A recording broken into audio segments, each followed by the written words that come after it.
All right, all right, all right. We are in this thing, baby. All right, it's KQKC Boxing Network. Let me switch over to OBS. Good on the weather today. Dizzy today. I don't know why. Dizzy. Shit. Couldn't stand up for a minute. I don't know what's going on with me. Hope I feel better later. But let's get it. All right. Yes, sir. Appreciate you, Mike. Yes, sir. Remind me of that. You're still in that chat.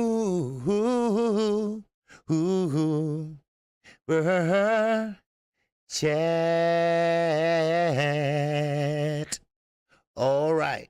All right. All right. We are in this thing. Yes, sir. Bruce Gold. I see him. Man. All right. That's who all up in here. I see Mike 202's up in here. He said, too many Warner. OG. Thank you. Thank you, Mike. Always. Always showing love. Let's see what we got up here. We got Alvin Davis kicking it off. Well, Mike kicking it off, but we got Alvin Davis up in here. This is brought to you by Chi-Town Finance and Underground Asylum. All right? Mike 202 is in the building again. All right? NBA night, Dice. All right? What's going on? DB, Demetrius Bright is up in here. Underground, my man, is up in here. Terry Smoot Jr. is up in here. All right. JD, what's going on in here? Yes, sir. All right, we got 80s D-Ware, Dingware up in here. All right. Appreciate you, brother. All right. Let me see what we got here. YGB22 is in here. Bruce Goes. AB in my brother. Yes, sir. All right. And who else we got in here? We got Sweetie. What's going on, my sister? My grace, my love. All right. We got the troll killer, Mr. Shelton, in here. He said, wow, wow, wow. Yes, sir. All right. Okay. Who else we got up in here? Stormy B, man. Salute. He said, OG and chats, man. Satellite button. Yes, sir. Stormy B, man. I heard had a good call in show yesterday, and much more and many more to you, my brother. All right. Glad you got it off and running. All right. And sometimes, we have to test the waters and shit like that and make sure it sound right. It don't sound right. It don't sound right. It don't sound right. It don't. But hey, he hit it right on the button, baby. Wow. Because I listened to it today. I listened to it. Yes, I did. All right. Okay. And who else we got up in here? Okay. ABN. Yes, sir. My brother, my brother, my brother. Dale Reed. What's going on? All right. Salute to you, my brother. All right. Lamont Blake. Salute to you. How are you today, good brother? Man, I'm doing fine. Just a little bit dizzy, man. I don't know why. Just dizzy and shit. I took a shower. I thought that'd make me feel good. And I'm still shit holding on and shit and shit. Like, what the hell? Shit. I don't know. Maybe my blood pressure or something up. I don't know. But Mr. Lightning World, what's going on with you? All right. Salute to you, my brother. Zulu Lion, what's happening with you, brother? All right. Salute to you. Zulu Lion, good brother, man. Yes, sir. You've been supporting the channel heavy, and I appreciate that. I appreciate that. And I won't forget. Yes, sir. Now, B, what's going on, brother? Yes, sir. Salute to you. All right, all right, all right, all right. We got 22 in here so far. All right, that's good enough for me to start talking. What we at? Okay, I'm over 2 minutes, so I'm good. All right, out in the comments, what's going on with you, brother? Salute to you. All right, welcome to KQKC, brother. All right, okay. Now, first of all, the fights was good this weekend. Well, at least two of them was. I mean, but hey, Rolly Marrero, he wants to move up to 140. He said his power can transcend up to 140. 140. And he said he wants to fight Gervonta Davis. Okay. Well, tell me another one. Ricky E245. Nazay. What's going on, brothers? All right. Appreciate you. All right. But Rolly, He'd had a good couple shots in, but I think he need to start and scratch and start all over. He's young enough to start all over and learn how to box. Sit your ass down and stop trying to go in there and fight nobodies, because you're not going to get better. You're not going to get better. Keep fighting nobodies. That's not how you improve in the sport of boxing. You improve by maybe taking a loss, or maybe in a tough fight like Charlo had on Saturday night. We're going to get into that. We're going to get into Aleem, his fight. Ronnie Shields did some good coaching. He did some good training. But Aleem, I think he wanted to do what he wanted to do. And sometimes all these fighters want to do what the fuck they want to do. But, you live and you learn. But that's how you be better. That's how you get success. What's up, Brandon House? What's going on in the Detroit finest? Yes, sir. How's it going in the D? All right. Appreciate you chopping it up. All right, with me. Okay. Now, Vidal and Aleem. We're gonna get to that first. All right. All right. Before we get to the other fight, the main event. I know you all want to talk about that, and I got a lot of things to say about that. And D-Ray in here, I'm sorry, man. You might have to step out for this one. I'm sorry. You might have to come back a little later, D-Ray. All right? Because I'm sorry. Because your boy, he need to shut the fuck up. Yes, sir. Ricky, eat your fat OG. I want to see Ryan Garcia fight Rolly. You know what? That's what I've been saying. I think, was that you? Or somebody said that Saturday? Because that'd be a good fight. No offense, but two not so talented, but they are boxers and they are professionals, and that would be a good fight. That would be a good fight. And yes, they're at the right and correct weight. Rolly fights at 135.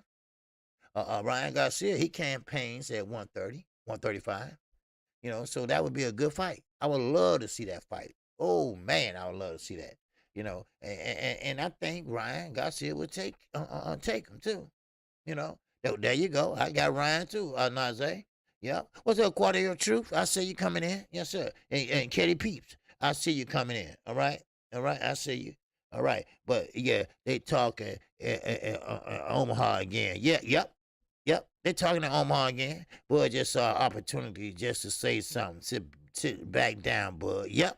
ABN hit it right on the head. I'm gonna get to that in a minute, but that's all he's doing. That's all he's doing. All right. Now, let me just cover. I know. I'm off on Sundays. I know a lot of people have been talking about it and everything, but I haven't. I haven't. Now, I will say this: Vidal and Aleem, that was a good start-off fight. Now, one thing about it, this is my personal opinion. I think Aleem got robbed. I think he got robbed. I mean, robbery was going on all night, Saturday night. Aleem pretty much left it all in the ring. But you have to understand, he threw a lot of punches in bunches, but they wasn't scoring. He was more like a Tevin Farmer. It looked good, but it didn't hit. Some did, some didn't. But he took some shots, and he walked through some shots. They had a slugfest, and that's what pissed Ronnie Shields off. Ronnie Shields didn't want him in there slugging. Because when you slug like that, a barroom fight, I call it, right in the middle of the ring, somebody, Taylor ain't got shit to do with this. Somebody gonna throw something, and somebody gonna get hit, and somebody gonna get knocked out. That's just simple how it is. That's just how it is, But I think that Aleem showed that he had guts. I think he left it all in the ring. You're right, Lamont. I think he won too, brother. I think he won too. I think he won that fight hands down. So, but he kept on that lateral movement. He stayed off the ropes, and that's what Charlo should have done. But we'll keep it going, and now we'll talk about this fight here in the main event, and we talking about Jamel Charlo. We're talking about Brian Castano. Now, first of all, if you look at Brian Castano, now I went back and looked at the fight, without calling it, of course. I went back and looked at it, and I noticed something. Brian Castano didn't punch when he was in the center of the ring. Anybody notice that? He didn't punch when he was in the center of the ring. And he only punched when he got Jamel on the ropes. Now, I know Jamel drawed him in a couple times, but I don't know what Jamel was doing. I mean, sure, he said he had an injury, showed an injury a long time ago, but he said that ain't no excuse. He's not going to bring that up. And that's right. Don't bring it up, because no excuses. That's right, man. He didn't have no jab either.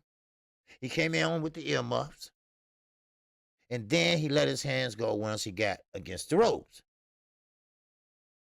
Now, when he got against the ropes, he pretty much teed off, right? And he was the aggressor coming forward, right? Yeah, but a lot of people say, well, he was wild. No, he wasn't wild. He was aggressive, and it was controlled aggression. He planned it just right because he had one of those punches, like I said Saturday. He had one of them no-look punches. High guard, peekaboo, high guard, peekaboo, high guard. Then he come in like this. The next thing you know, that right hand coming in. Bam. Bam. That right hand came in and was hitting Mel all night long. Yeah, D-Ray, you might want to step out for this live stream. I'm serious. Now, Jamel, he did pretty good too, with the lateral movement and the jabs. But you're gonna have to do a little bit more, son. You got to stay away from the 1-2s. All right, that was good. The counter puncher was good. All right, but for some reason, I don't know, he's trying to take a rest or draw him in. But that's his bread and butter. That was Castano bread and butter. That's what got him on the board. All right, that what got him ahead. And in theory, that what won him the fight. That's right. That overhand right was there all night long. You got that right, Manny. It was there all night long, dude. And Charlo, he saw it coming one time. If you look at the replay, he saw it coming, but it changed direction on his ass. He thought it was coming up here, but it came down here. And he got stunned too. Now, I went back and looked again, like I told you. And I looked at Jamel. Now, some people say, oh, he was weaving and bobbing and shit. No. He was hurt. Now, keep in mind, these are my favorite fighters, but I keep it down the line. I call it straight like it is, baby. Jamel should have had a standing 8 count, because the ropes held his ass up. I'm sorry. I'm just telling like I see it. The ropes held him up. When he got hit with that right, he went down, squatted, and backed up. That shit hurt. He felt it. It stung him. It stung him. The ropes held him up. Now, let's go to Castano. Castano got hurt too. He admitted it. He admitted it in the press conference. He said, yeah, he stung me real good with one. But see, he has a chin. I told everybody, don't take this dude lightly. Yes, everybody had it wrong. Even me. I said 11 rounds, maybe 10. But this guy was a come-forward fighter. But why then, Jamel, maybe Derrick James, I don't know. Nobody perfect. He can't fight going backwards. That's just a fact. He cannot fight going backwards. You see? The precious hands of the Lord help Mel up. Yep, you're right. You're right. Because what I seen, I seen that he should have been a knockdown because the ropes held him up. And Texas held him up, if you know what I mean. Now, I'm going to take a break from that and get into Bud Crawford. See, Bud Crawford, of course he got an attitude. Of course, he's sitting at home looking at other people fight and his ass ain't doing shit. And of course, he got something smart to say. Matter of fact, he got so much shit to say, he taking other people's line. Kwame Brown, a home cooking, huh? Mama's cooking. You get it? Bud, shut the fuck up and fight somebody at 147. You know you're not going to fight Jamel. Style make fights. All right? You can't do what Castano did. You're not big enough.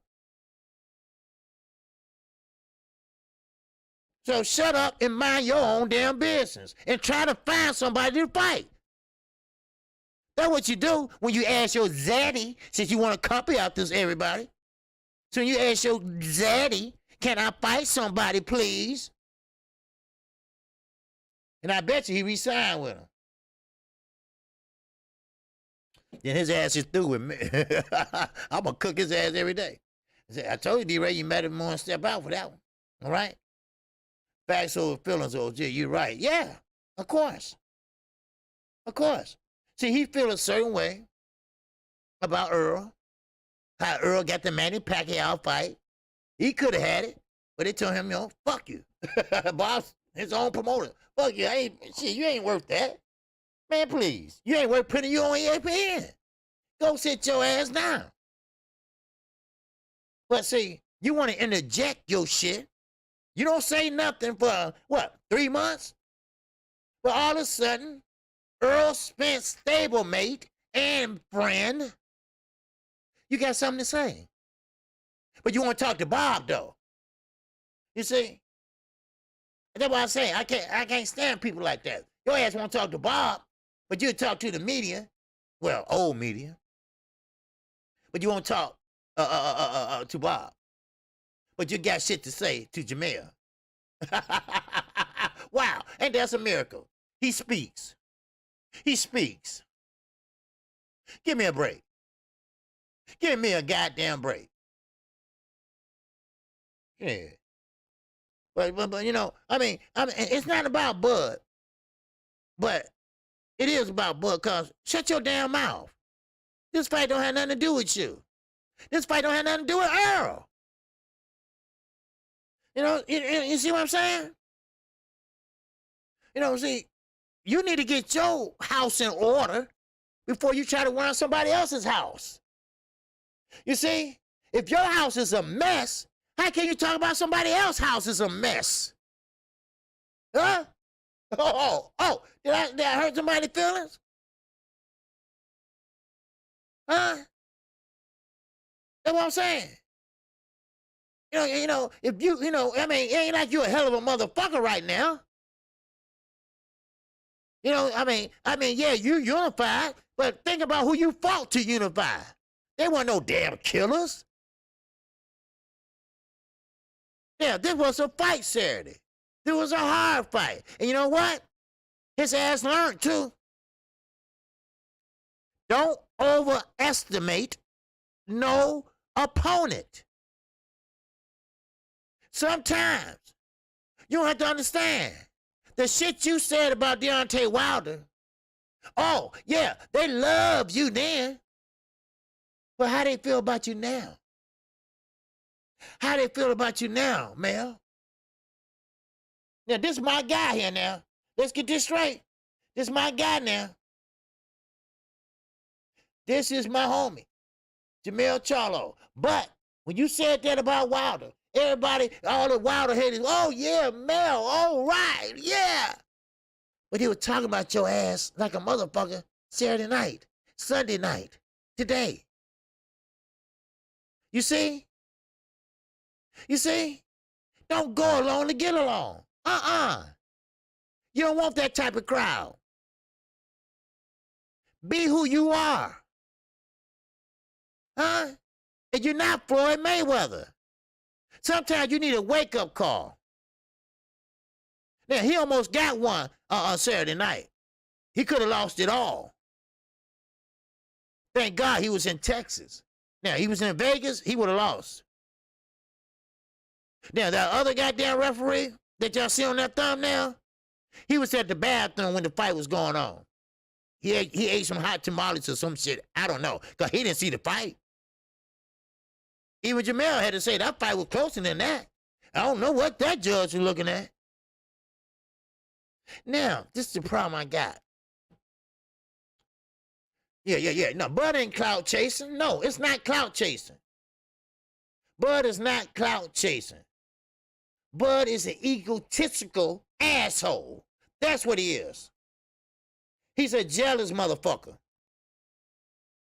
He's stuck in a position where he can't get out of. He's stuck in a position that he can't get a big fight. He's stuck in a position where his own promoter won't even listen to his ass. He's stuck in a position where nobody give a shit about him no more. That's what he is. Now I got a boxer. What's going on, 86 TV? He said, yo, G, the judge gave Mel 9 rounds. Yeah. How the fuck? Now listen, I'm telling you that this is my guy. He didn't win no goddamn 9 rounds. So you mean to tell me, Brian Castano, I mean, come on. Now, the draw, I can see a draw. Okay, I'm good with a draw. I'm good with Castano if he won. I was good with that. But you can't say Mel overwhelmingly 117 and 111. I mean, come on. Where the fuck was you at? I mean, you got to be honest. Fight was close. Yes, it was. It was close. Mel won. All judges gave him the 10th, 11th, and 12th round, if I'm not mistaken. So if it was a draw, I'm good with it. I'm good with it. I'm good with it. I'm good with the draw. Now, this is the question. I haven't watched no shows today. People say, well, we need a rematch. Well, you're going to have to rematch. Now, he got a few choices. Yes, he does. But if he want to unify, he need that one belt. That one belt. Just like Earl need that one belt after he get the WBA if he beats you guys. And I know what Bud gonna do. Yes, sir. He gonna try to raise the stakes up. He gonna try to, I mean, this dude is really out there bad now. Lack of activity.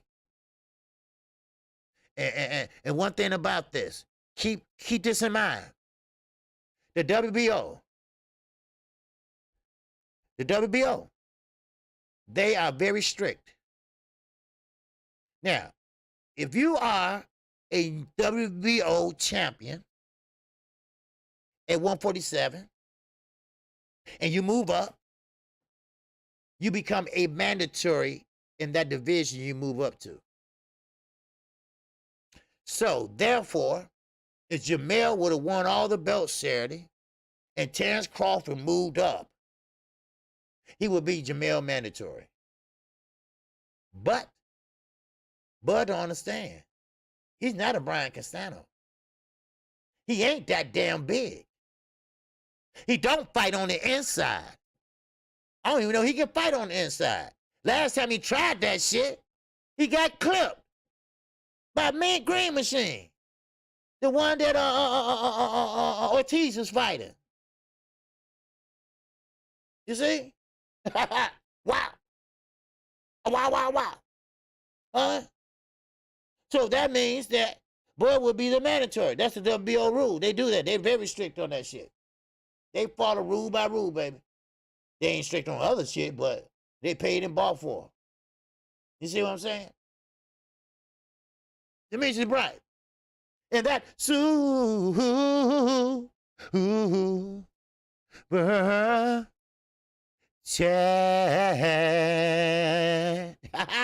yes, sir. Demetrius Bright, my man, said Crawford is a snake in the grass. He shows you that snakes are always lurking, grass uncut or not. Somebody's always watching, waiting to strike. Well, yeah, yeah, oh yeah. I know how it go. I know how people are. I know how jealousy is a strong emotion. Like I always tell y'all. You know, here you got Jamel Charlo, Derek James, who's the same coach to Earl Spence. He know they friends, they stablemates. So I hate on Earl, I'm gonna hate on you. So there you go. There you go. Then he didn't want to talk no more. He said he lost and that's it. I ain't saying no more. Oh, okay. But see, you gotta talk to your people. And that's the problem. He won't talk to his people. He talked to that AKL Barack or whatever that motherfucker is, because they were the zone. That's what you need to go with, the zone or somebody. Since you don't like the PBC. I mean, come on. You know, but see, when you interject yourself, now, no other people said nothing that's that harsh. They might have said maybe, you know, hey, he lost the fight. Well, I think it was close. I think it was a draw. I think the draw was okay, or something like that. But no, he had to get a little personal and shit like that. But, you know, that's Bud Crawford. He has a mean attitude. He has a bitchy attitude. Once again, he remind me of my second wife. Got to have it his way or no way. And if he don't like you, he gonna try something and pick and find something to pretty much hit you with. JD said, you see, Bud on his menstrual. Shit, you ain't lying. Shit, but you know, I feel bad for you, Bud. I do. You know, you're in a position where you can't do shit. You're in a position where ain't no money coming in and money going out. Cause remember, this ain't no fucking union. Remember, you ain't on salary. Everybody say, oh, he get 3-point guarantee, this and that. Yeah. When he fight, he get it. But when the last time he fought? What, last year? Then you about to fight 140 again?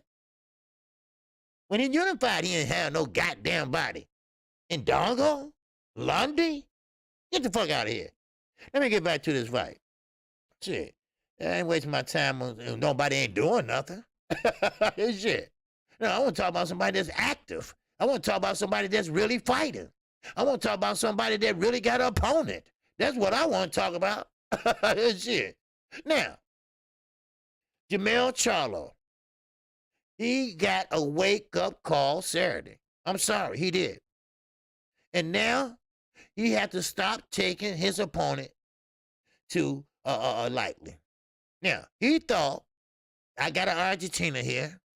He don't look like he's fundamentally sound. He's a pressure fighter. I'm just going to fight him on the back foot, and that's it. I said at the beginning, he need to push him back because he can't fight on the back foot. But when you have a pressure fighter like Sean Porter, but Brian Castano, I think, punched a little harder than Sean Porter. And Jamel, he felt them punches. But he did counterpunch a lot, but that wasn't enough. That wasn't enough. He did not go to the body enough. I keep saying this and saying this and saying this shit. You got to go to the body. Now, you want to know the difference from old school and new school? Well, that's the difference right there. Kevin Pointer to Argentina is putting out a dope fight product. Yeah. Well, Argentina, they can fight. Matisse, Marcos Madonna. I mean, all these guys, they can fight and they can punch. They're not coordinated.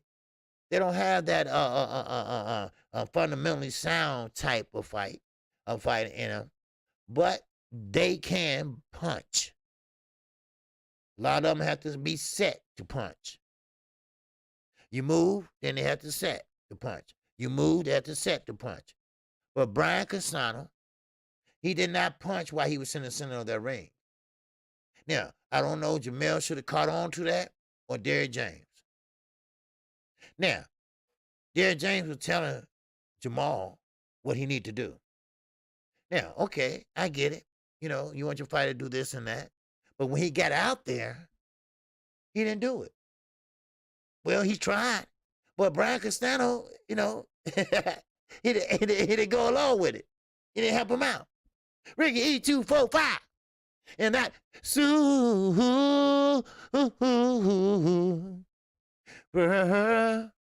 chat.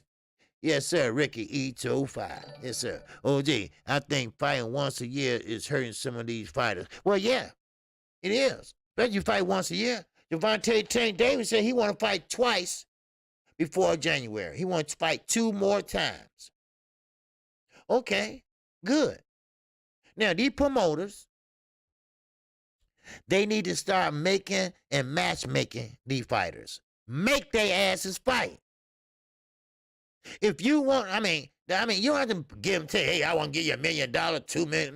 No, fuck that. If they got a belt, you know, listen, you're going to have to fight. That's just simple as that. You're going to have to fight for this belt or your ass gets stripped. It's your call. Because, see, you have to understand, if you're not active, bud, if you're not active, then when you go to fight, you know, and you ain't been in the ring in what? 18, what, bud? Tell me, how long you ain't been in? 18 months or whatever? Then you be rusty. You're rusty. I mean, they have to stay active.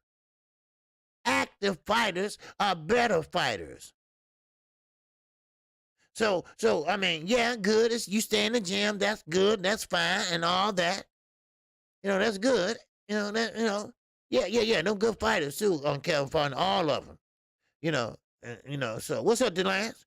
Charlo just ain't that good, OG. Yeah, he good, but not on that elite level. Facts. Well, see, he's good. He's a star, but he haven't reached stardom. You see. And now that he's stepping up in competition, I guess you call it stepping up. He had one more belt, and that's it. Now, Charlo got power. That Tony Harrison fight, I thought was the toughest fight he ever had in his career. That was a beautiful technical fight. Both of them guys fought. Very fundamentally sound fight. But I thought that was a tough fight. Saturday night was a tough fight. Because this guy was big, this guy was strong, and this guy was shorter, which means that right hand snuck over there. That one of them sneaky right hands. And it was there all night long. So, I mean, at will. And the only thing I don't understand, maybe y'all can explain this to me. Why when Charlo has this right hand coming at his ass, then he knows that every time he back up against the rope or the corner, because Brian Castano is a pressure fighter, the ring is only so big, so you end up in the corner. He had to push him back. Now, what was the problem? What was the problem with Jamel? Jamel, I think, didn't have the strength to push him back.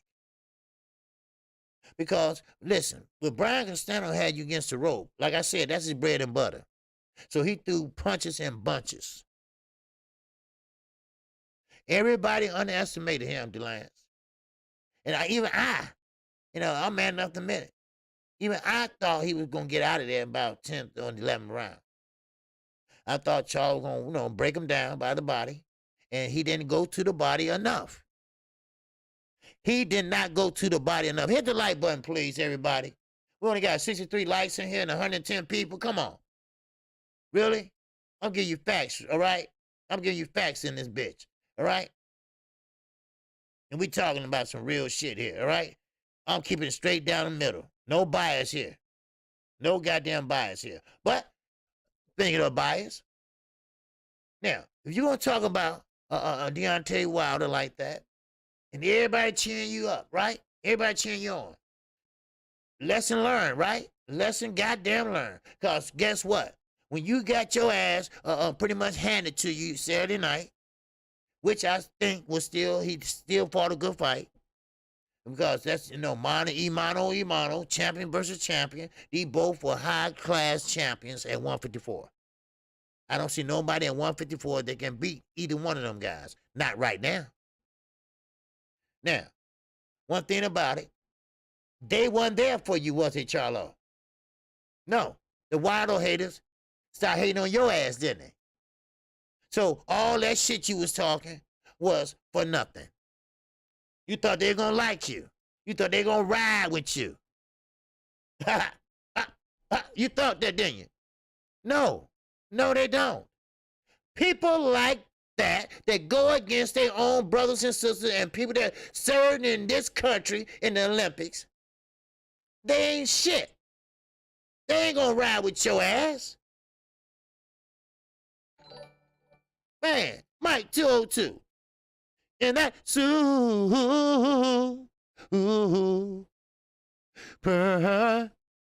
chat. All right, Mike. Mike said a lot of people ear hustling today, OG. Okay, they can ear hustle. That's all right. Let them ear hustle. Just hit the like button. That's all right. Yes, sir. All right. TJ Sports Talk is in that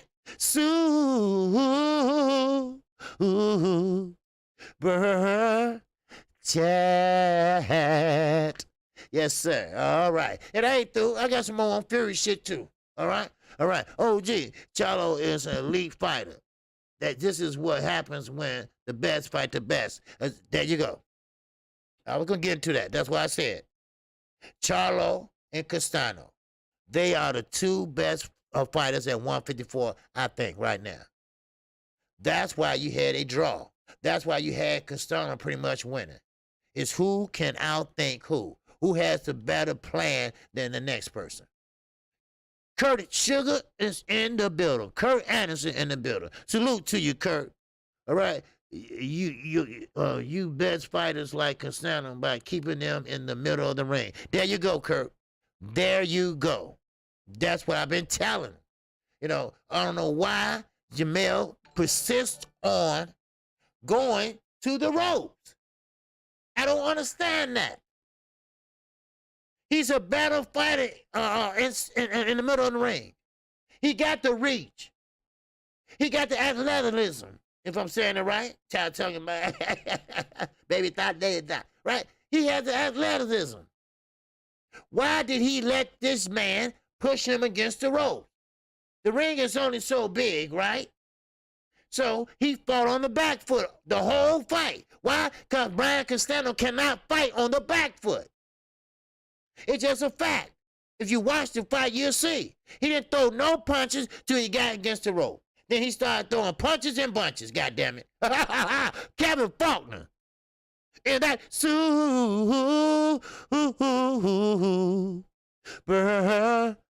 chat. OG. Harrison was tougher, but I think Jamel didn't fight the right fight. No, he didn't. Both fighters bad off the back foot. They should have been two bulls. Yes. Yes. Because, see, when Charlo, now he counterpunched very well. Every time he got hit, he came back with one, right? But that's all. That's all. That. You know, he come back, he pop him with him left, he pop him with him right, then he bag out of there. But then he bag right back into the corner.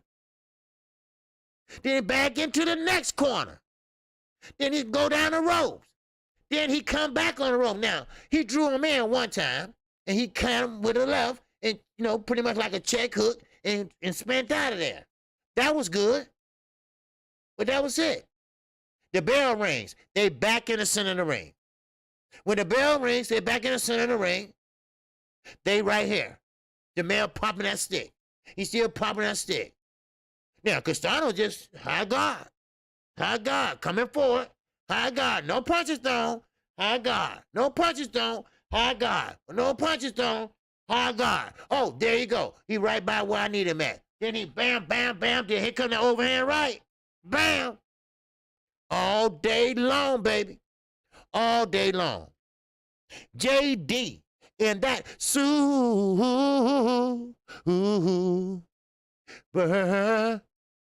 chat. All right. I see you, Professor Mac. He said Derrick James was saying that all night. Yep. JD said, salute OG for keeping it real 24/7, 365 days. Yes, sir. Unbiased. Yes, sir. Hey, I got to call like it is. Now, like I say, Jamel and Jamal, I consider them, I like them a lot. All right? But I cannot be biased about it. I'm a boxing fan, not a fanboy. So I got to tell it like it is. He was getting hit with them overhead rights all fucking night. Yeah, he had some good rounds.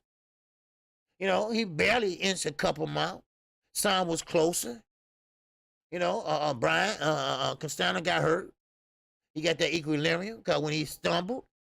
Now, someone said this Saturday night. I don't know who it was.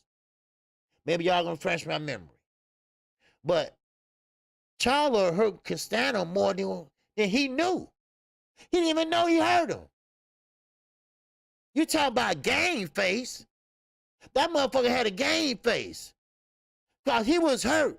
But Mel didn't know it. He didn't know it. Now, when he saw him stumbled, then he jumped on him. He jumped on him then. But the other time, no. But now, let's get to the mistakes that Jamel made. Jamel made a lot of mistakes in that fight. He made that fight harder and harder and harder. First of all, he didn't go to the body enough. He did not go to the body enough. Anybody can tell you. The head moves, but the body don't. You break that body down, I guarantee you them earmuffs coming down. That high guard is coming down. Yeah, look, Kurt Anderson. Yeah, I trust what he say. He's a good historian in boxing. He said Castano was hurt bad. Yes, he was. But see, Charlo didn't know it all the time. You see? He didn't know it all the time. And you know what? You almost paid the price for it, too.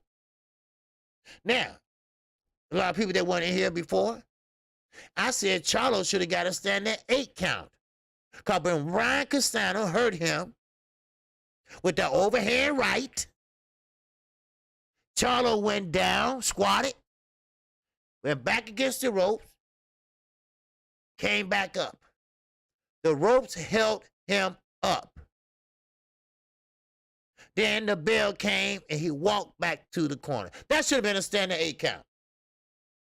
If I was a referee in that fight, I would have gave him a standing 8 count. Now, that's the question. That's the question. I saw that. Charlo will, Kitty. They'll say the name of Kitty. All right? You're right. That's one thing about Jamel. Derrick James. Now, they don't give a lot of rematches. Tony Harrison, yes. But he will correct the mistakes he made. Trust me. I guarantee they looked at that fight 20 times already. And the mistakes that he made.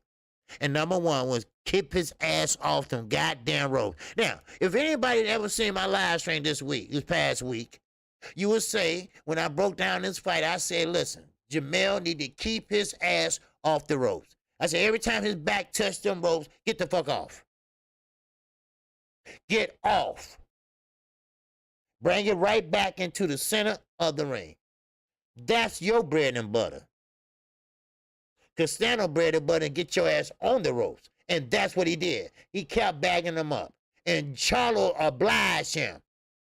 I want you against the rope. So Charlo said, okay, I'll go against the rope. You see? No. And how you do that, you hold your position. You might take some, yes. And you can get some too. But you hold your position. You lock shoulders. You fight for position. You back his ass up. See, that stick wasn't hard enough. That stick wasn't making him change his mind. One mistake, Knockout said, Charlo made to me, OG, was he didn't listen to any of Derrick James' instructions. Well, okay, that's what I was saying. Derrick James gave him a lot of instructions. Now, a few of them he did listen to, Knockout, but I don't think, Brian Castano was cooperating. You know what I mean? He wasn't cooperating, you know. But Mel, now I'm going outside this fucking ring. Now you have to humble yourself, son. You're gonna have to humble yourself. Yes, the cars are nice.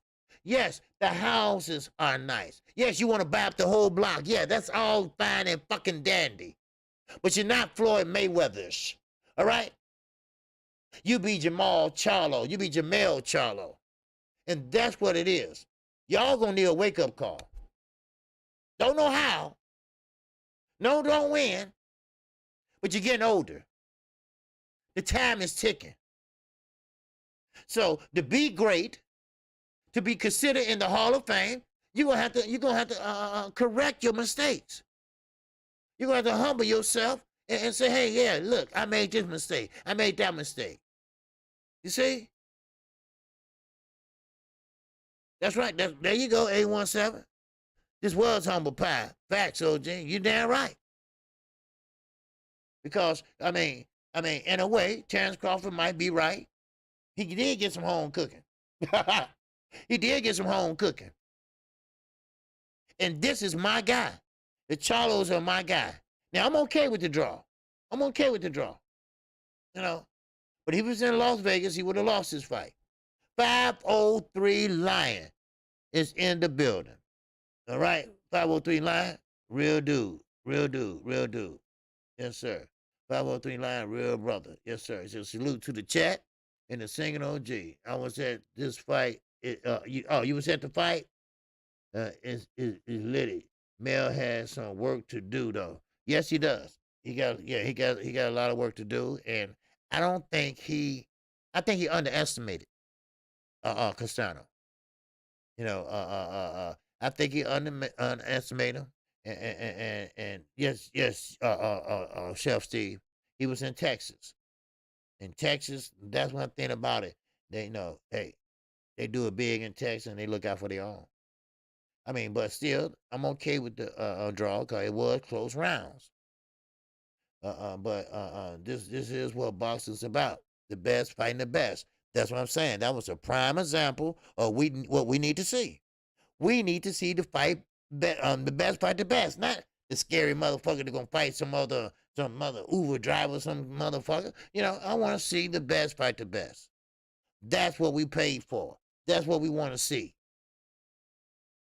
And I'm okay with a rematch. I'm okay with the rematch. Matter of fact, hell, that would be fire. And I guarantee you, everybody else sell that bitch out again.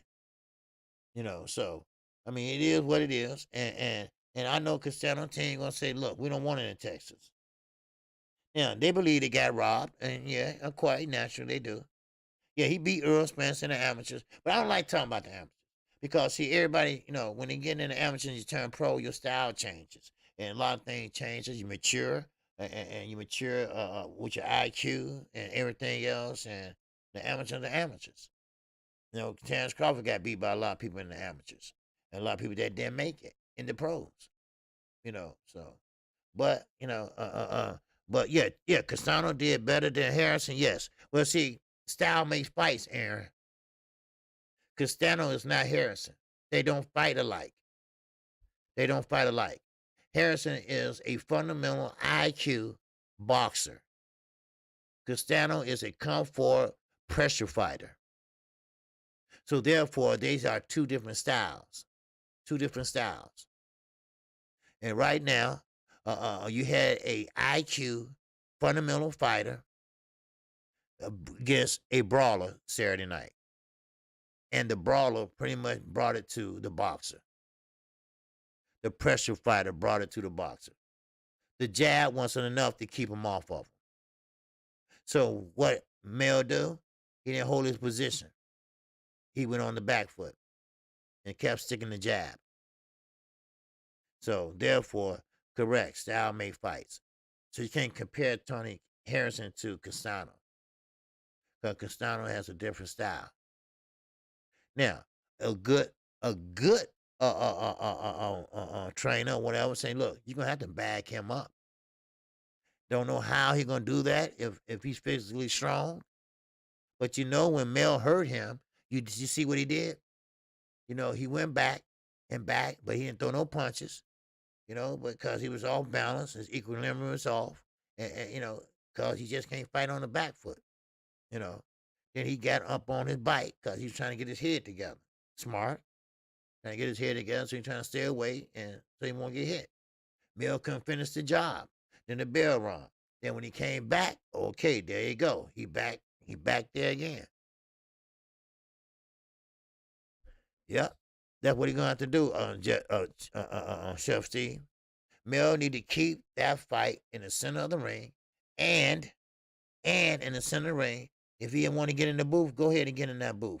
Because see, Castano punches are wide. Mills are quick and sharp and right there on good punch placement. If you want to fight that way. But he cannot linger on the ropes. He cannot linger on the ropes. Now, Floyd Mayweather, he fight good off the ropes. Some fighters can fight good off the ropes. The Marco Madonna fight. Everybody looking at the punches falling off of Floyd's head. But nobody wasn't looking at what Floyd was doing at the bottom. He was going, every time he got hit on the head, he went down to the body. Bam, bam. But everybody cheering because they think he beating Floyd's ass. But Floyd going down to the bottom. Bam, bam, bam. Floyd fight good off the rope. Adrian Broner don't. He tried to do, but he don't. So, but it is what it is. So, and then, and another thing, I'm looking at the comment, not Carlos, before him, I made about male defense. Male defense, it wasn't on point like it should have been. When Brian Castano was throwing the right hands, he was trying to block it. He was trying to hold the phone like this, but he held it too high. Brian Castano went down. He changed it. He changed it in midair, it looked like. But that's a sneaky right hand. I have to give it to him. That was a sneaky motherfucking right hand. You don't see it coming to it land. You don't see it coming to the land. And you know what? Kudos to Mel. Mel got a chin. Now, that's what I discovered Saturday night, that he got a damn good chin. Because he got hit with some goddamn blows. All right? yeah, he didn't start watching AB blows. But Mel got a chin. Because he got hit with some thunderous right hands. So, I mean, and he didn't look hurt, but I know that shit hurt. Because he walked back to the ring, and he was walking slow. Now, Derrick James told him he needed a knockout. Now, he said that in the ring. But when he got in the press conference, he said he had to tell him that so he can step on the gas. So he can pretty much go for, pretty much what you know. But did Jamel do that? No. He went out there and did the same shit. The same shit. So he gonna have to, get some humble pie right now. Now, everybody's saying, if you go around to every comment section, you're gonna say Mel lost that fight, or Mel, he ain't shit, this and that. But look, that's what the best is all about. You see? Fighting the best that's what it's all about. T-bone boxing. Is it not?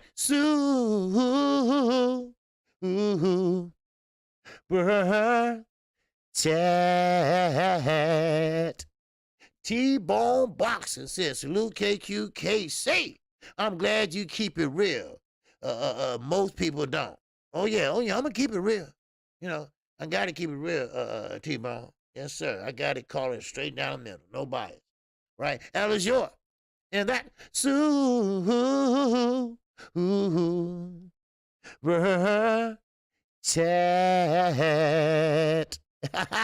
Yes, sir. He said, how is it going? Got a little super sticker she got. Yes, sir. How is it going? All right. Yes, sir. So but hey, Mel better go buy some t-shirts. Yeah, he better go buy something, because see, guys like what he did in the mall or wherever they was at. See, that guy probably said, see that? You got to draw, but you thought you was gonna just blow this guy away, you know? But it is what it is, people though. But it was a good fight. I can't take nothing away from Brian Castano. Matter of fact, hey, I salute him because he did fight a good fight. He went in there with a game plan and he executed that game plan. And he did it. He did it the right way. Now listen, a lot of people. I've been looking at all the channels comment section. I didn't watch no videos or nothing, but everybody's saying that Brian Castano was a pressure going in reckless. No, he wasn't. He was aggressive, but it was controlled aggression. It was planned aggression, and he did it real beautiful. I rewatched the fight and I got mail 115 and 130. Okay, PLG. Now I rewatched it and I'm okay with the draw because I had it even when I watched it, And so Carmel won the 10th and 11th and 12th round, and that what made it even for me. The 10th, 11th, and 12th. That what made it easy for me to pretty much put it at a draw. At a draw now. But now, 117 to 111, that was just, even Jamel had to say, no, that was just, it was closer than that. Other words, that dumbass is a dumbass. That the judge. I forgot his name up there, Nelson, whatever the name is. Was it Nelson? Whatever. But anyway, I don't know what he was watching, but it was closer than that. But all in all, Showtime kicked ass Saturday. With Elaine Vidal. That was a great fight. Ronnie Shields, he coached his ass off. He did, he was a good, good trainer, I think Elaine should have won that fight. But he didn't. Motherfucker getting stuck up all night in Texas. This shit. But it's all good. But still, Rolly, that was just, oh man. All right, but we'll skip that one because that's nothing really to talk about. So Mike 202 said 1, 2, 3, yeah, in 10, 11, 12, male. Yeah. He got it on the 10th, 11th, and 12th round. But it could have been a better fight. He fought a different fight. Like you said, Tony Harrison, that was a thinking fight. That was a better of the ring IQs. And, if you say, but Castano, he's a different type of breed. Elaine got snubbed, not robbed, but I feel he won. Yeah, he won. Yeah, he won, and but like I said, he was throwing punches, but the punches wasn't landing. It looked good, like Tevin Farmer. I call him the Denzel of boxing. He's a great actor, but he's not scoring. But now Elaine, he was throwing in combination, but a lot of them wasn't touching him.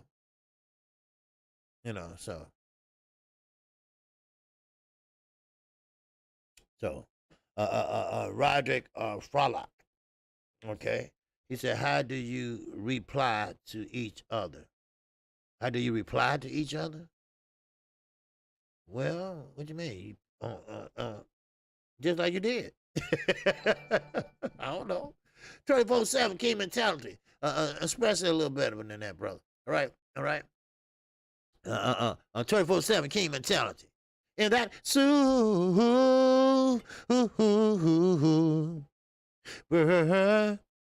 chat. All right, 24/7 said, did you hear Mel indirectly ask Darren James what the F are you talking about when you said James told him he needed a knockout? That's suspect. Well, yeah. Well, yeah, but see, Mel thought he was winning. But when they got in the press conference, Ronnie, I was gonna say Ronnie Shield, Derrick James was explaining why he told Mel that. He said he told Mel that so Mel can step it up. He said sometimes you have to motivate your fighters to do better and to be more aggressive. And he said that's why he said that, you know, in the post press conference. He said, that's why he told Mel that, hey, you need a knockout to win. And Mel was like, what the fuck you talking about, man? Yeah, but he got a lot of respect for Derrick James. I know he does. But that's what Derrick James did. He was trying to motivate him to pretty much step on it and stop fucking around, and stop, and stop, get your ass off the rope. Keep your ass off the ropes and watch them overhand rights. It's very simple. I could have coached his ass. Stay off them damn ropes and watch that overhand right. Keep your guard up. Keep your left hand up. Keep that motherfucker in the middle and back him up. I would have thrown his ass. I would have thrown his ass all that. Stay off the rope. Can you remember that? Listen now. Stay off. Look at me. Don't look over there. Look at me. I would say, look at me, damn it. Keep your ass off the ropes and keep them in the middle and bag them up. That's what I would have told him. Shit. Bag them up. Shit. And watch that overhand right. Cause I was a sneaky motherfucker overhand right. I'm serious. Did y'all see that? I mean, I gotta give it to Brian Castano. I mean, he comes in with a high guard, and you don't know he gonna let that right hand go. Why? Because it's up on his face, right?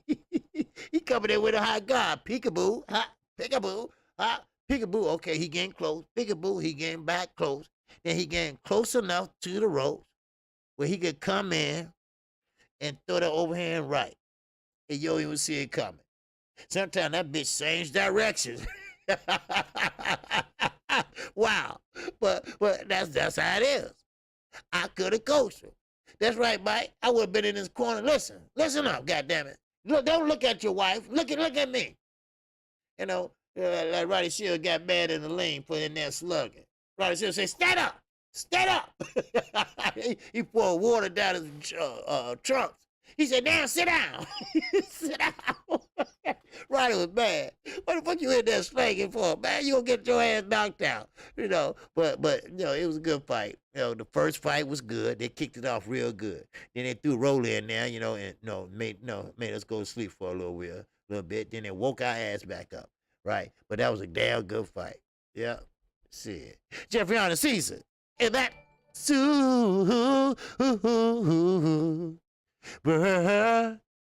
chat.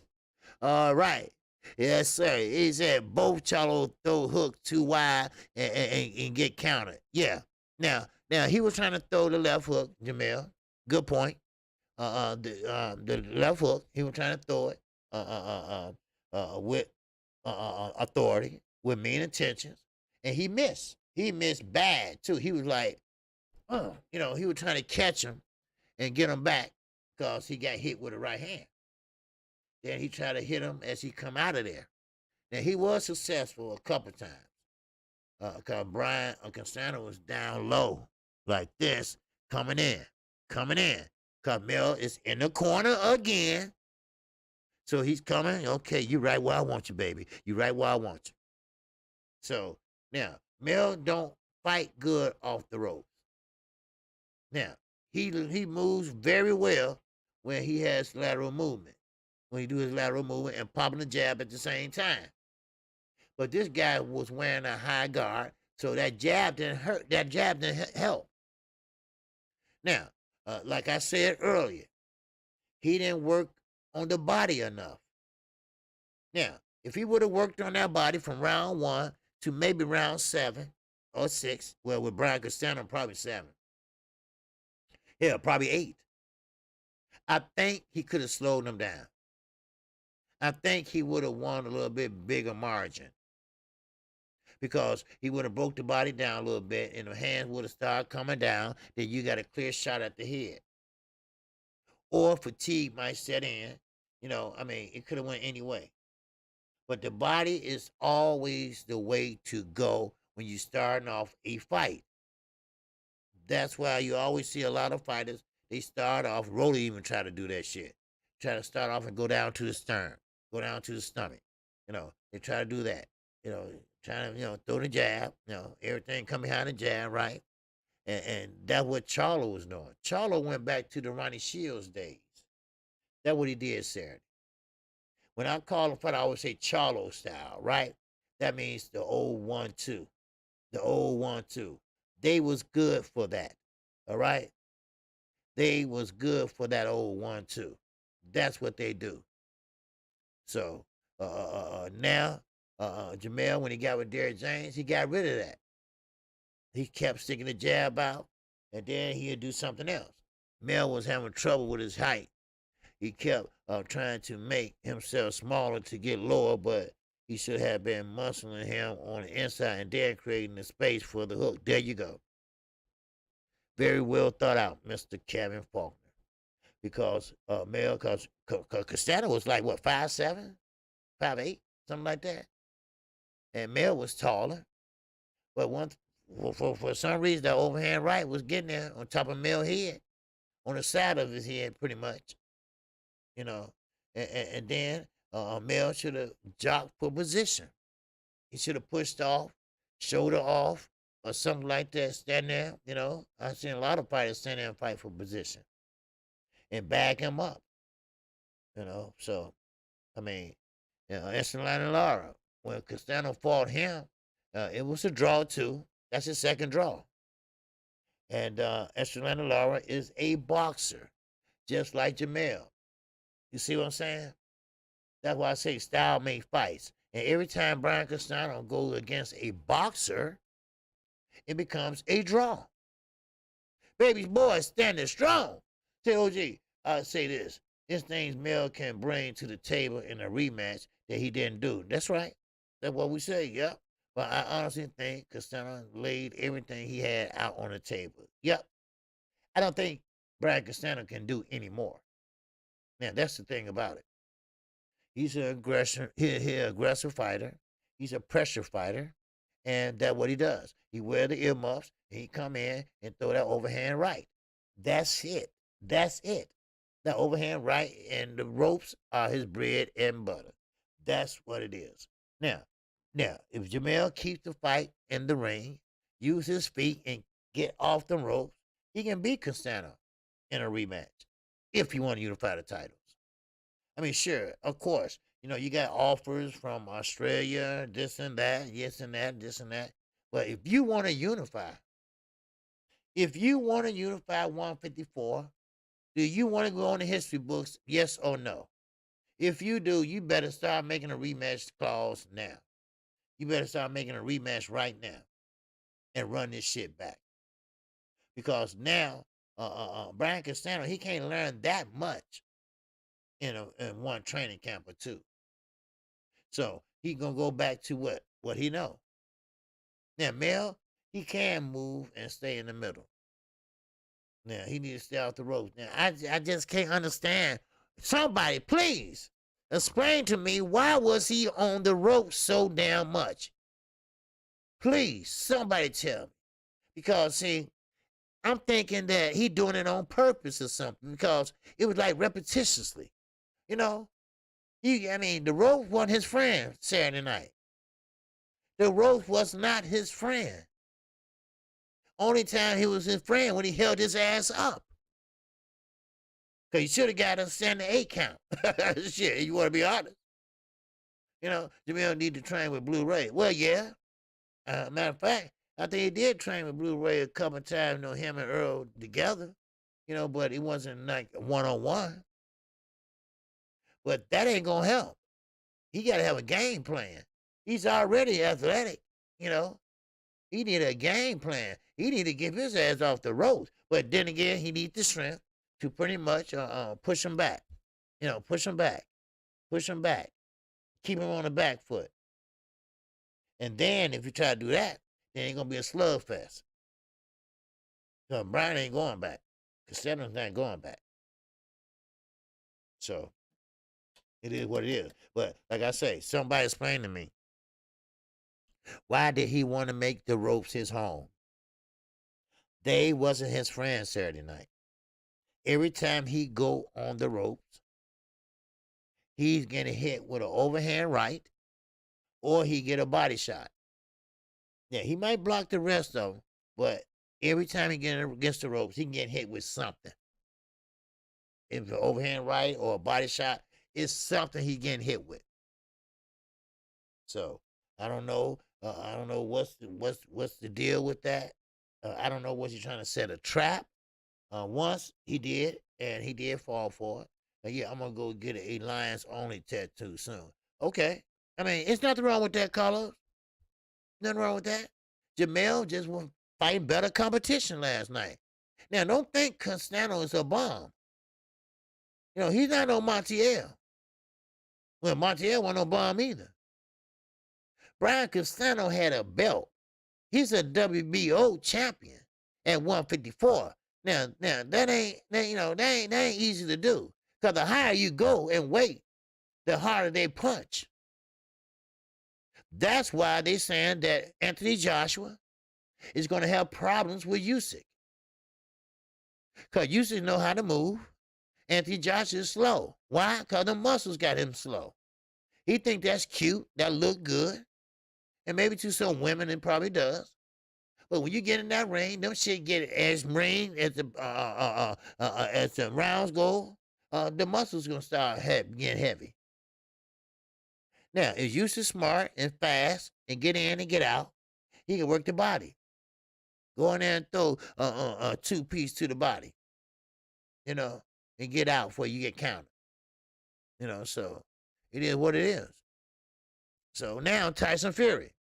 Okay, we won't come back to Jamel. All right, I just want to talk about a couple more things that I wanted to talk about. Now, Tyson Fury. He wants Freddie Roach to coach him now. Wow, the plot thickens. Why do Freddie Roach? Oh no, well, why would Tyson Fury ask Freddie Roach to train him? What's Sugar Hill doing? Why Sugar Hill is no more a good trainer for you? What's the problem? Did Sugar Hill threaten to go to the police or the governing bodies? I told you a long time ago, Sugar Hill is a snitch. He will snitch on your ass in a minute. If you get him the right place and time and put him in a position, he will sing like a bird. And he knew what went on. So, see, Tyson Fury has a habit of getting away from people that he did wrong with, like the farmer who he lied with. So he got the fuck away from him. Sugar Hill, all right? He did some shit with him, and he got away from that. That's right, 24/7. Sugar for the phone. Sugar Hill had dreams and shit at night. He hear Emmanuel say, "Man, tell the truth. Tell the truth, Sugar. Tell the truth, Sugar." Sugar. Oh, sugar. You see what I'm saying? All right. How many likes we got in here? We got 2 people in here. Come on, hit the like button. All right. So anyway, we'll get back to Charlo. I got a lot to say. Shit, it probably won't be enough. I got a lot to say today and tomorrow. But anyway, I just want to run some shit by y'all real fast. All right. Now, Tyson Fury. Now, he claims that he had the COVID-19. Okay? Then all of a sudden, it's a miracle.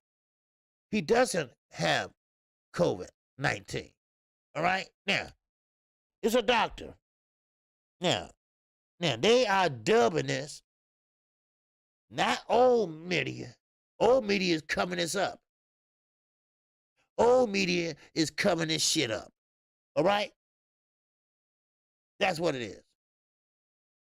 He is covering this up. Now, I will say this. They said this is the biggest cover up by old media in a long time. You see what I'm saying? That's right. Fury is a liar. Yeah, he's a big ass liar. Dylan White said he's good at one thing, and that's conning the people. That's what he's good at. Now, a doctor named Dr. Ellis said that it takes weeks to turn COVID-19 negative tests to a positive test. Now, weeks. Now, he was cured or tested positive in 4 days. That's a lie. He lied. And we know that. But this is the thing I'm trying to point out. And this is a chief medical examiner with experience in this. And this is what I'm trying to say. He needs to be punished. And I'm not saying this because I don't care for him, because I don't. But a lot of people lost a lot of money. A lot of people lost a lot of money they can't get back. Yeah, you can get credit, but who really flies like that, right? Unless you're a businessman and your company is paying for it. Who actually, ain't no old motherfuckers in the LWC. I mean, well, except me, I'm 54, but I ain't traveling like that. My bones ain't creeping. I gotta go to the wintertime, go to Florida, and then the summertime come back. I ain't got money like that, So really, you made people lose money all because of your lies. And that makes me come back to Sugar Hill. I think Sugar Hill knows everything that this man is doing.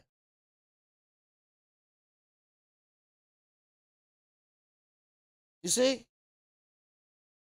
I think he knows everything this man is doing. And this man is saying, you know what? Out of sight, out of mind. But Sugar Hill wrestling with it. I guarantee you, he wrestling with it.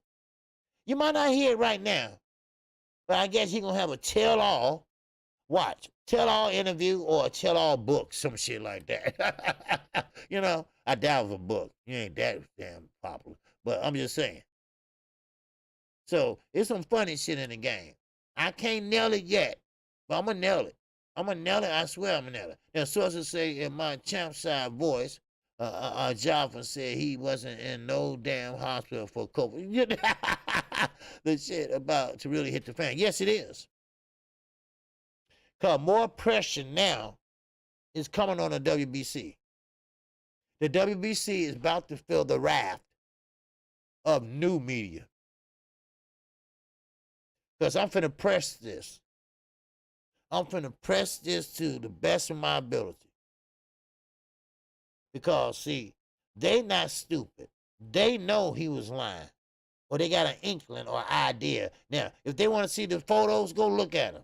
They probably saw them already. It is what it is. Now, he have a choice. Now, he have a choice but the arbitrator, the judge, a U.S. judge, may I add, that you're going to have to retire or you're going to have to fight Deontay Wilder. Now, I guarantee you're going to be a fight on October the 8th or he's going to retire. I promise you that. But if it's not a fight on October the 8th, I'm telling you right now, I'm going to make it my damn business to fuck with Mr. Suleiman much as I can what's in my right. I have a right to my opinion, and I'm going to let everybody know it. Now, when I say allegedly, that means allegedly, but I'm telling the goddamn truth. Because, see, when you say allegedly, that means you're not accusing them. But yes, I am. Okay, just keep that in mind. Then I'm going to ride his bald-headed ass. Because it's not fair. Black, white, Chinese, and I don't give a fuck what color you are. People spent money, hard-earned money. People saved their money to go to this fight. Now they can't get half of it back. People spent $5,000. And we ain't talking about the tickets. We ain't talking about the tickets. The tickets went for $20,000 just to sit on the far end on the floor. Yeah, Big Dog Willie. And that Chat. Yes, sir. Big Dog Willie said Fury is claiming he been bullied online. Good. Good. No, yeah. Okay, with our kids and children. No, I don't think that's necessary to bully kids. You know? Well, who bully? You know, if you're a bully, the bully getting bullied. That's all. Good. Good. Maybe I get in on it. Maybe I get in on it. Yeah, because you don't realize. No, we ain't got it like he got it. Conning people to get a paycheck. We ain't got it like that. Shit. So good. I might get on it. Shit. And I don't give a shit. So we got freedom of speech in this bitch. So you got caught in lies. You know, you didn't have to lie. You could accept your ass whooping fair and square. You know, if you weren't ready, just say you weren't ready. A lot of motherfuckers ain't ready, but you got to fight. You had a venue. You don't get that money back. You don't get that money back. Shit. It won't make it so bad. Mr. Suleiman, you the number one. You the public enemy number one, damn it. You ain't saying shit. Because you want your money. Man. Boy, I swear. Now, now, let's get back to Terrence Crawford ass. All right, D-Ray? I'm sorry, but hey, it is what it is, baby. I'm sorry. You know, hey, I got to give the people the current state of boxing, and that's current. That's current. Now, Bud Crawford. Now, one of the creators said that Crawford said, I've been gone for a minute. But Charlo last night is the reason he's not on the pound for pound list. He said Crawford using it to be petty. Now I'm not gonna say who said that or whatever, but someone said that, and it was a very stern what he said.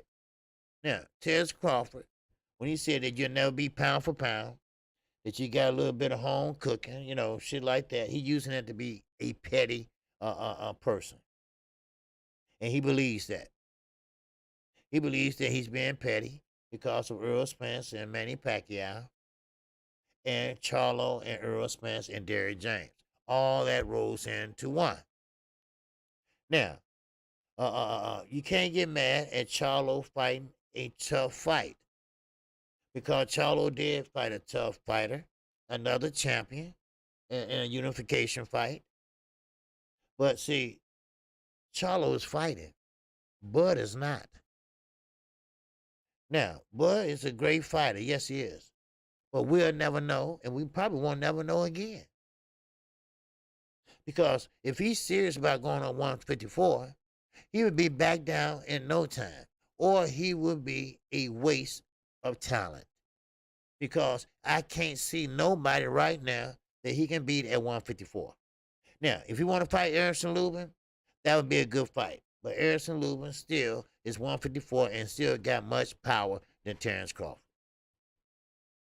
Now, Terrence Crawford, I don't know why, but I think he's a sore loser. And I'm not talking about a loser like in the ring. He's sore loser in life. Now, what you mean, KQ? How is he a sore loser in life and he making this money and that money? But see, that's not all to life. That's not all in life. He's a loser in life with friends. The guys around him, those ain't his friends. Those his yes men.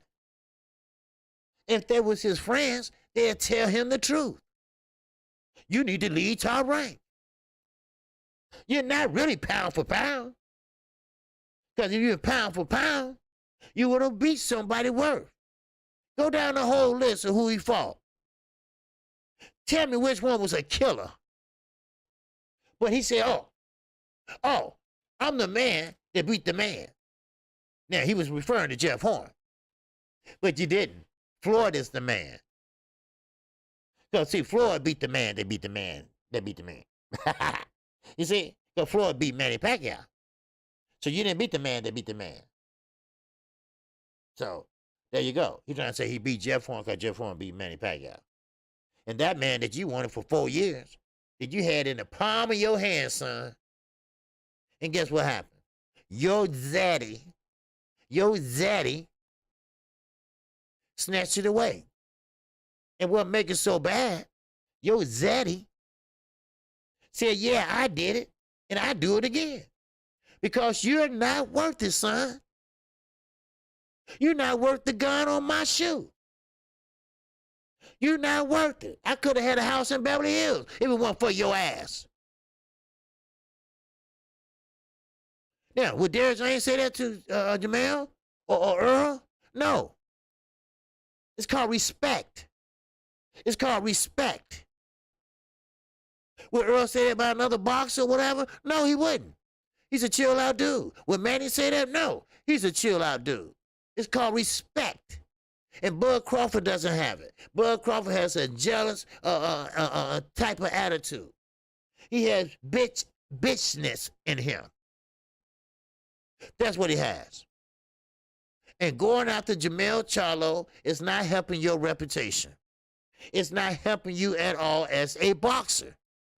It's not helping you at all as a pound for pound. You messing up your legacy. Your promoter messing up your legacy. Oh yeah, he's in the Hall of Fame. Oh yeah, he unified the division, but when he got to 147, he didn't do shit. Yeah, I'm sorry. He didn't do shit.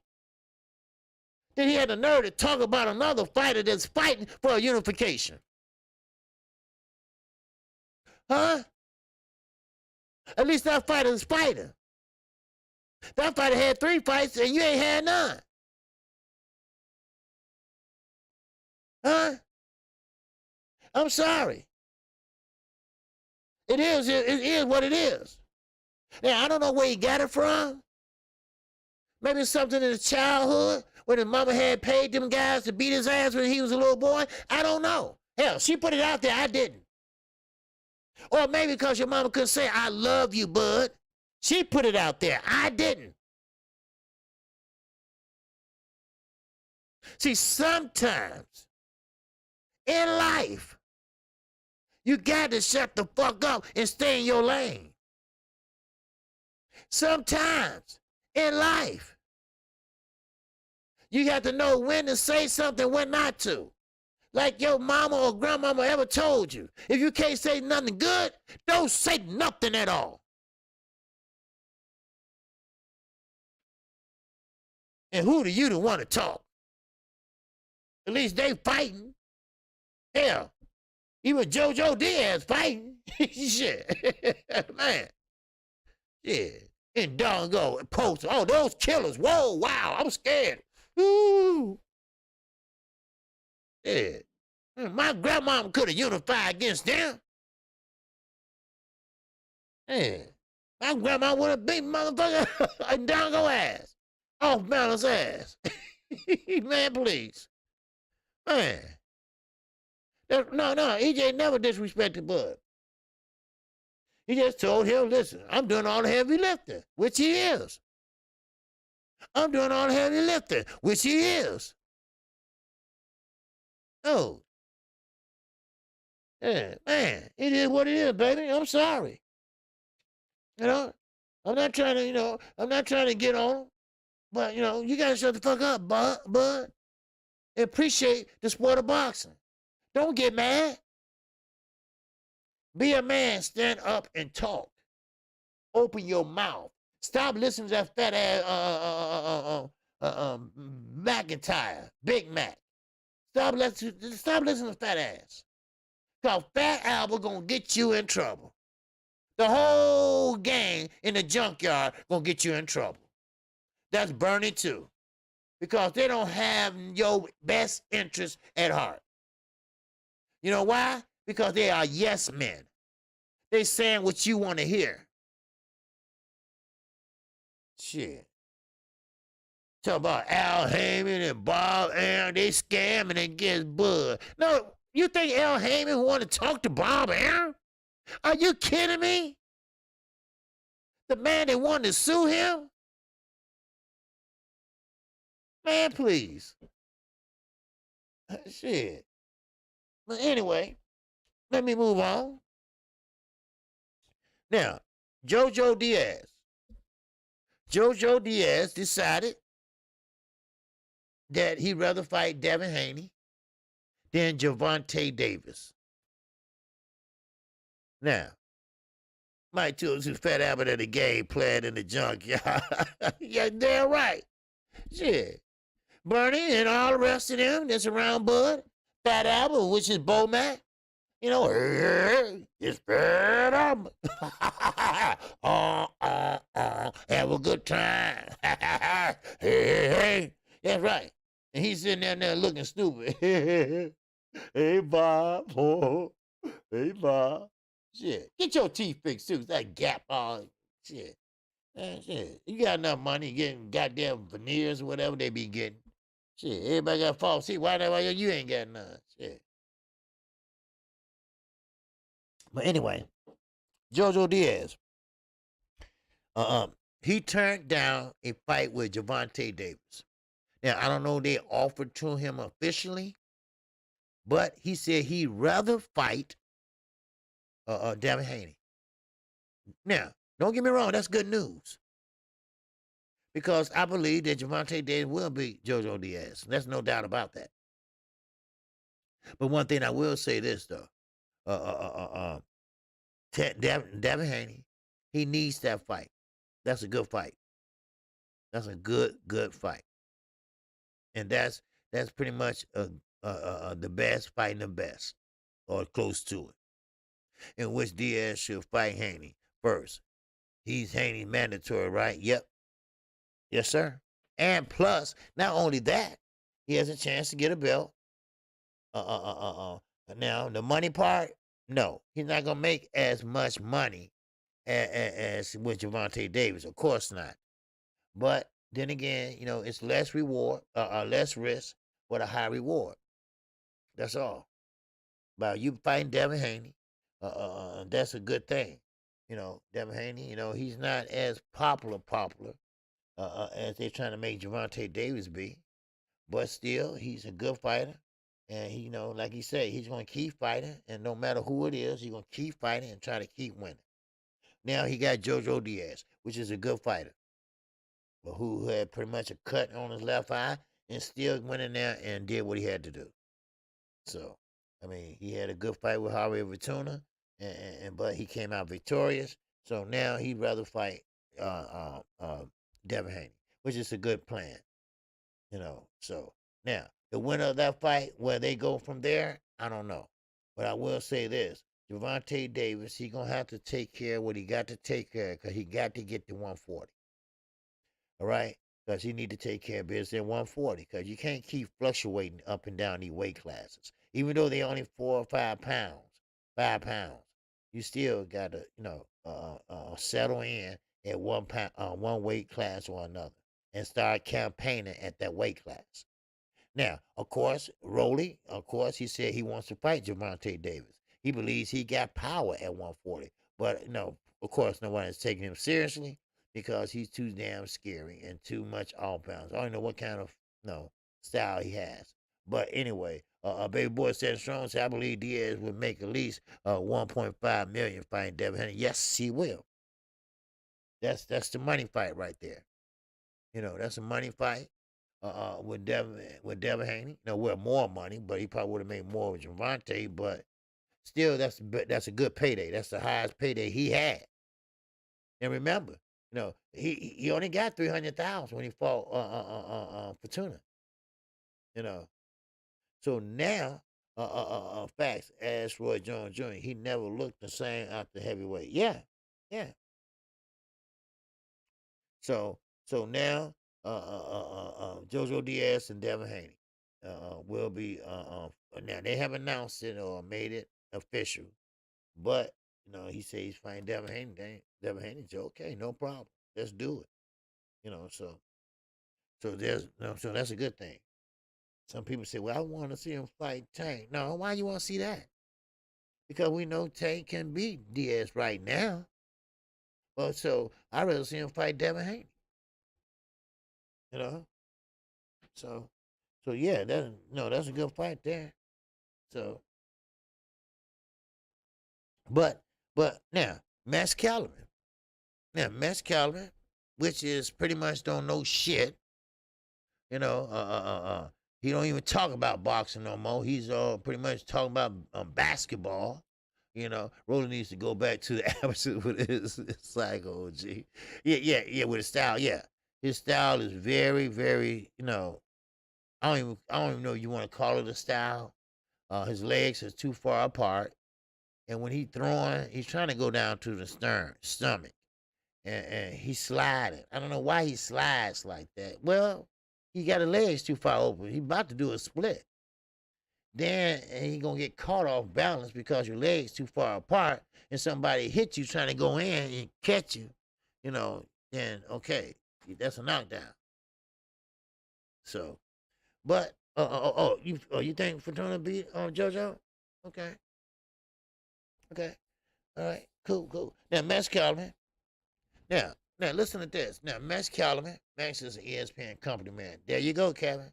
Yes, he is. He's a very, very company man. And I know ESPN told him to say this. He believes. Now, he don't realize what he said. Now, think about this. This is what Max Kellerman said, and he don't even know he said it. Max Kellerman said that Manny Pacquiao, if he beats Earl Spence, he would be the best fighter in boxing. Ever. Now listen to this. Ever. What? Are you kidding me? Now, I don't have no proof or nothing like this, but I know out of the 8 divisions he fought and won, I know he did steroids in one of those divisions. All right? I don't have no proof. No, I don't. I'm just going about my opinion. But I ain't no damn dummy. I ain't no damn fool. But dumbass Mr. Kellerman, do you realize what you're saying? What you're saying is then Earl Spence is a star. What you're saying is he beat Earl Spence, which is the best boxer in the world. Is that what he's saying? That sounds like it to me. Because you beat Earl, you the best boxer ever. Okay, then. That means that Earl must be a bad motherfucker. Huh? HBO been trying to set that up since the Floyd loss. Yep. Max Kellerman. And now, look. You call it Earl a star then. See, when you lie and double talk, you double talk yourself in the wrong thing. And ESPN, they sitting there looking stupid. Well, you really call Earl a star, a good fighter. Because if Manny beat him, he's the best fighter in the world. Okay, then that means that you finna fight the best that 147 have to offer. Ain't that what you're saying, Max? Mr. Kellerman? Is that what you're saying? Yeah, to Earl beat him, then Manny would be old again. There you go. Took the words right out of my damn mouth. I'm talking about literally. Because that's what's going to happen. That's what's going to happen. They're going to say, well, Earl, he fought an old fighter. Terrence Crawford, they already said that. So what? Manny's old and this and that. But let's say Earl loses. See, Earl couldn't even beat no old man. You see? All because they couldn't get the fight. They got the fight, but Bob took it from him. Bob says, thank you, but no thank you. Terrence, go sit down. All right? You're not getting this fight. Boy, if you don't get out my hair, boy, if you don't get out my face, you're not fighting Manny, all right? Stop worrying me, son. That's what he did. I feel sorry for him. What's up, D-Ray? Tell Bud, smoke 147 Boogeyman. Okay. D-Ray, D-Ray go hard for him. I respect D-Ray. D-Ray a good brother. You know, he's a good brother. And he ride for his city. He ride for his fighter, Terrence Crawford. Yes, he does. Yes, sir. Was Terrence Crawford at the fight Saturday? I don't know. I didn't see him. I saw Earl, but I didn't see him. I don't think he was. I think they was at the gym watching the fight, and everybody was looking and cracking on Earl. You know, then everybody was cracking on Jamel. Jamel lost all on rounds. Yeah. Yes, sir. I said, OG, if Manny beats EJ, and that makes him the best fighter in the world, what does that make Floyd, who beat Manny, or SNY, other fighter that beat Manny? Right. Right. What that makes Floyd. You see what I'm saying? What that makes Floyd. What that makes, what you're saying about Earl, and, see what I'm saying? So, how is he the best in the world if he beats Earl? Now, keep this in mind now, in the world. Now, ever now, we talking about Muhammad Ali, we talking about everybody in the world. He lost his damn mind. ESPN is running him crazy over there. He getting basketball and football and boxing mixed up. He's one of them know-it-all motherfuckers, right? And he really don't know, but he's going by what he see and hear. So he's trying to put all them shit together and come up with nothing. But he sound like he's saying something. But really, he's a dumbass. Christopher C. Brooke is in the building. I ain't saying jack about Earl. No, sir. Like I say, Earl is not my favorite fighter now. Don't get this twisted. I'm just saying what Max said. Max said that, hey, if he beats Earl Spence, then he's the best in the world. Yes, sir. That's right. Max always drunk the Jim Lampert Kool-Aid. Now, if you go back and remember when Max Kellerman was on HBO, he replaced this other guy. I forgot his name, but he was something like Max Kellerman. Okay? Anybody remember his name? I forgot his name. But Max Kellerman came in and was pretty much like this guy. They all thought they knew shit. They all thought they knew about boxing, right? And they didn't. Just old media shit, right? Then they gave Jim Lampley his own little show, and Max Kellerman was always his guest. So I mean, it was, it is what it is, and they pushed the European brand. Larry Merchant. No, not Larry Merchant, but I know Larry Merchant, but still, his old ass. I always want to interview somebody, then Floyd cursed his ass out, and he cursed him back. I kick your ass. Kick your ass. Right? But anyway, but yeah, they pushed that narrative of European fighters and this and that. Triple G, all that. So, but now, before I close, I want to finish talking about the Charlos. Now, where they go from here? Where Jamel go from here? Rematch? Or if he wants this unification at 154, you're going to have to rematch this dude. And you're going to have to do some things differently. Now, of course, he's going to change up some too. But one thing he can't change up is he's going to still have to go forward. He's going to still have to come forward. Mel going to have to stay off the ropes.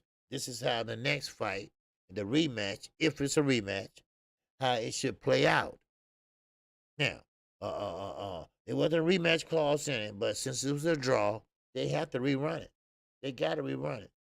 Now, what's going to happen is, well, this is my prediction, or this is what I think it should do. I think, first of all, yeah, run that shit back, and yes, you can get the unification belt, but first, you got to do a few things. And that's one, stay the fuck off the ropes. You don't fight good off the ropes, Jamel. All right? I know you got this ego and I know you got all these thoughts and shit in your head, but you don't do good at all on the ropes. You're not a, you don't fight good off the ropes. That's right, young. He got to run that shit back.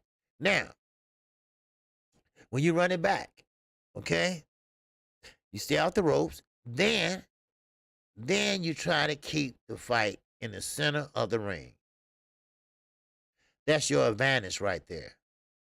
That's your advantage right there, because you got all that space. You're not trapped in a corner. Oh, yeah, Harold Letterman. That's his name. Yep. Harold Letterman. Yep. That was his name. Yep, you're right. There you go, Underground. Yep. Harold Letterman. Yeah. He think he knew every goddamn. Okay, I'll talk about that later though. But now, I don't want to throw y'all off. But now, then Mel, once he do that, keep it in the middle. Don't let him back you up. All right? I don't care what you have to do. Clench his ass. If you find yourself going backwards, jump out and clench. Just for the hell of it, if you have to, just jump out and clench. But if you have to use shoulder to shoulder, trying to jog for position, then do so. Now, if you want to use one shoulder to do that, hit him with the other hand. You can hit with a free hand. But don't let him back you up. Try to back him up, and then you pretty much is looking in good shape. That ain't hard to do. And watch the right hand. That's all he has to do. That's all he has to do. Nothing else. Nothing more. That's all he has to do. Now, Brian Castano, what do he have to do? Well, he thinks what he did in this first fight worked. He just was in the wrong state. So I don't think they're going to make too many adjustments, because they thought they wanted to fight easily anyway. So they're going to go out and do the same thing. That's what I think.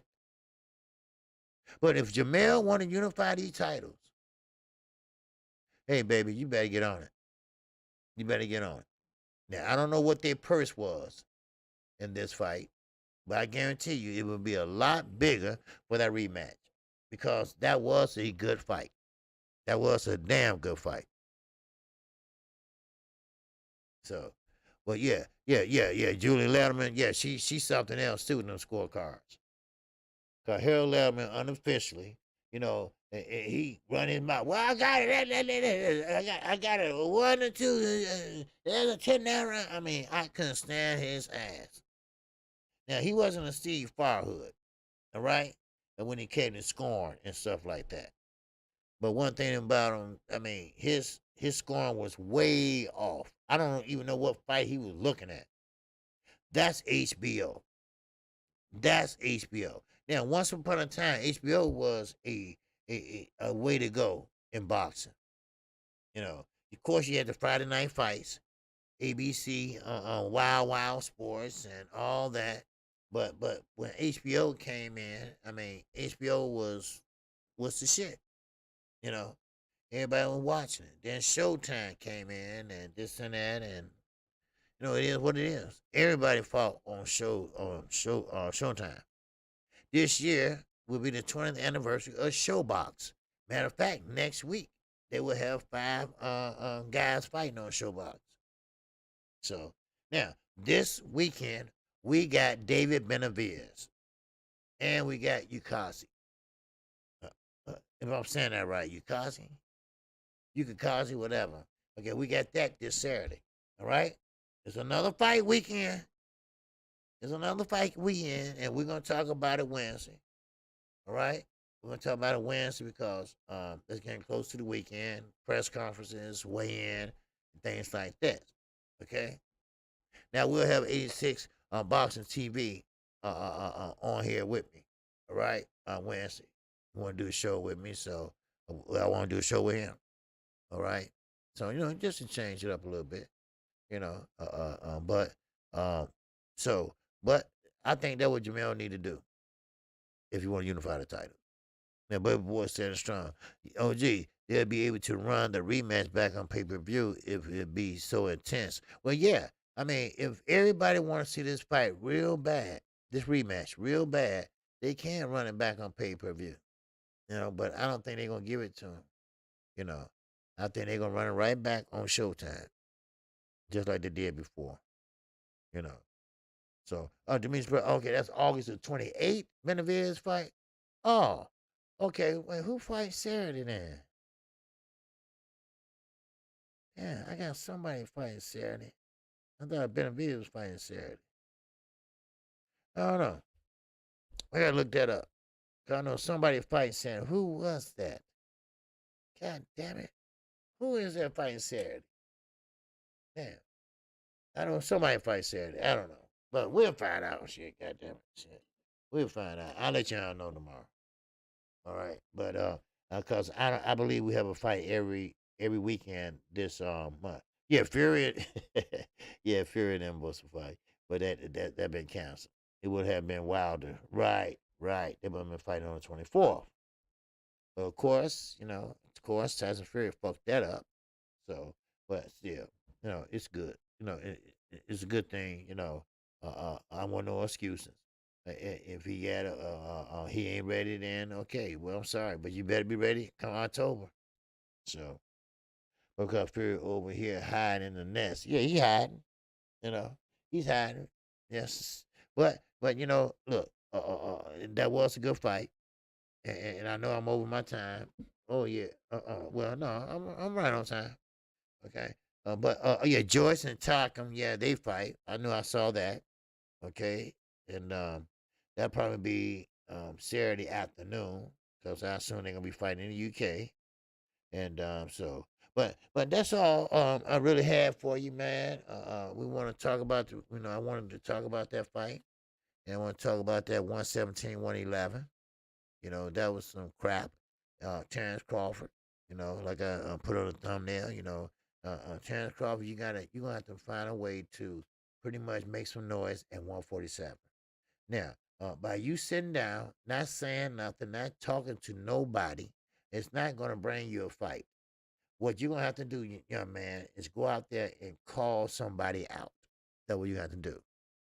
Oh, gee, Boston was on ABC Wild World of Sports, ESPN Tuesday night fights. Yep. USA Network, Thursday night fights. Yep. The lady came HBO and Showtime, telling my age a little wink wink. Yeah. Oh yeah, all that World Rider Sport. Yeah, all them was good. All them were good shows, good boxing shows. You know, but Showtime came in last. Yeah, you got it right. Okay, yeah. Showtime came in last, and Showtime kicking ass. Yep. So, we had a good fight, and you know what?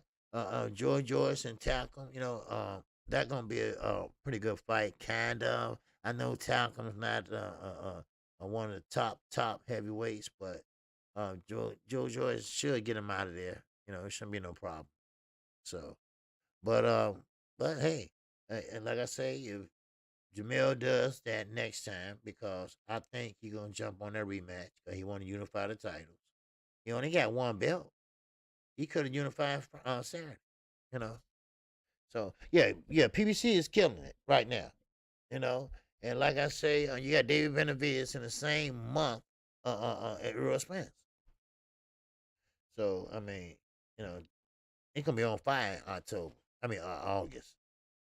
Shit, we was talking about be on fire here in July. So every weekend we got to fight. If it's across the pond or not, we got to fight. So y'all ask for boxing, y'all got it. Shit. Shit. But hey, I appreciate everybody came in here.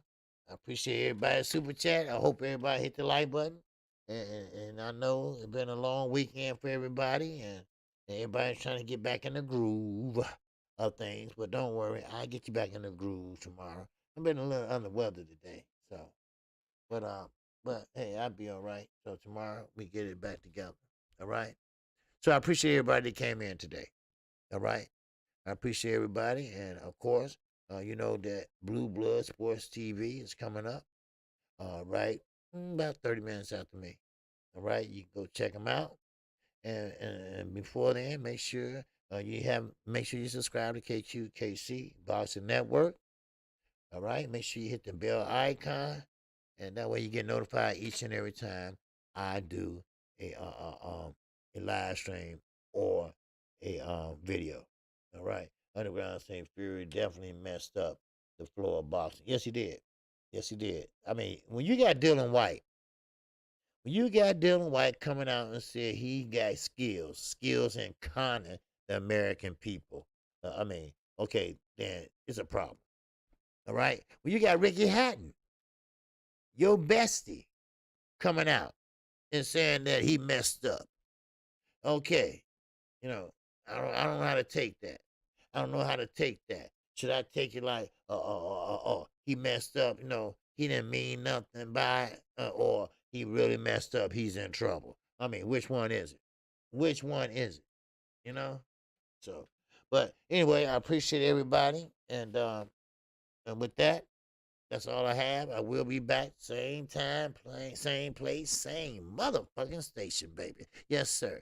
All right. I am KQKC Boxing Network. Shout out to the almighty LDBC. Shout out to all my supporters. If anyone get timed out or blocked by mistake, make sure you let Chi-Town Finance and Underground Asylum know. Now, before I close, I want you to say a little prayer for our brother Chi-Town Finance. Okay? Chi-Town Finance had death in his family. Okay? And pray for him. And he will be back. But right now, he has death in his family. All right? So let's pray for him and his family. Okay? Let's keep him in our prayers. All right? So, and with that, I'll be talking to him probably later today to see how he's doing, everything. But he had death in his family, and I want y'all to pray for him. All right? So, with that, I'm out of here. Peace and love.